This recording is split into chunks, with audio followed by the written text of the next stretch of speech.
This is disgusting, bro. What are you talking about? It's perfect. Yo, what is your problem? That looks cool. I'm not saying it doesn't work, I'm just saying it looks weird.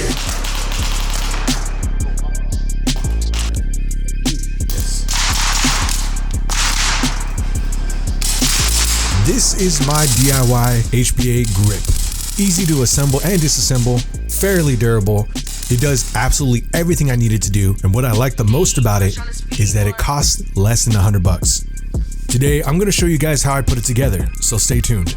I don't know how to say it. Look, just like everyone else, I'm tired of brands just taking advantage of the consumer when that's the only product that's available in the community.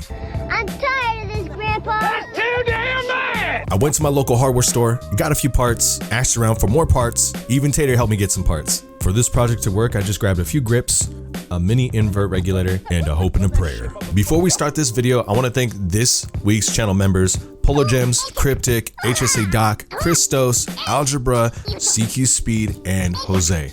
Thank you so much, boys. Always appreciate it. And without you all, I wouldn't be able to get those nosebleed seats for the Warriors game next year. Take everything that you see in this video with a grain of salt. It is just purely experimental, and I wanted to see if I can actually do it.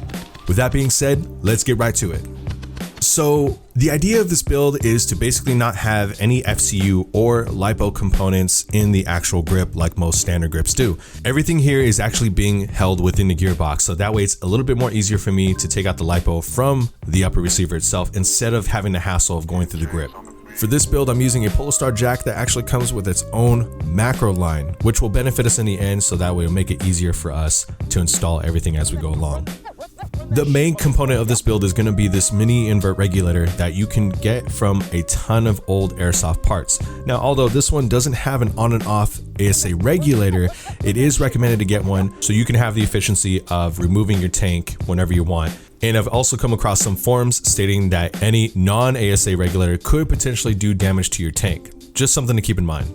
Initially, this build was a big inspiration from another known player in Northern California by the name of Chris. He kills it not just on the airsoft field, but on the paintball field as well, and I've seen him and his uncle work on this particular grip, and I was intrigued. I had to get it done somehow, but as time passed, I completely forgot about it.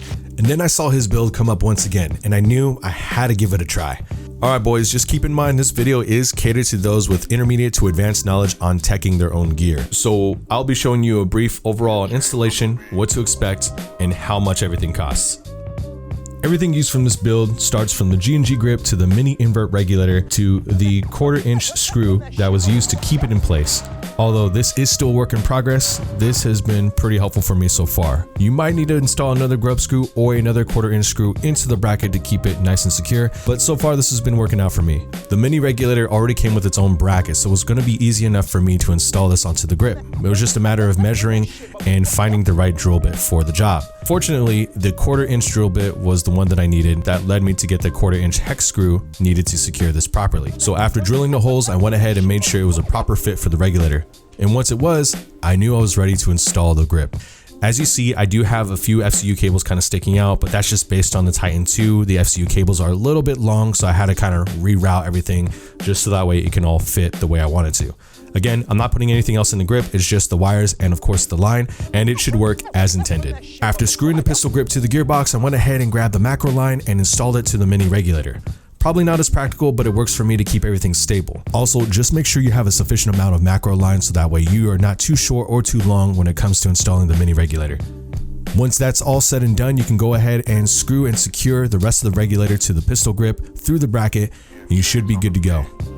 Quick disclaimer, this is going to angle your grip quite significantly, so if you don't like the tank sitting at the top of your shoulders in this particular angle, you can go ahead and modify it so that way it can flatten out like a normal regulator would. But for me, honestly, this has been pretty comfy, so I'm going to go ahead and roll with it. In total, this build should cost you anywhere between $40 to $70, but for sure less than $100. And I only say that because prices do vary with all of these components. G&G pistol grips are easy to come by, and the non-ASA regulator that I have here usually ranges between $30 to $50. Again, that was from a few years ago. These things are hard to come by. The only ones you could probably find now are within the $100 range, and that's because they have an on and off ASA regulator. Again, the entire concept of this build was so that I can build an entire HPA rifle on a budget, meaning waiting for sales to happen, going to swap meets, and finding other parts for the cheap.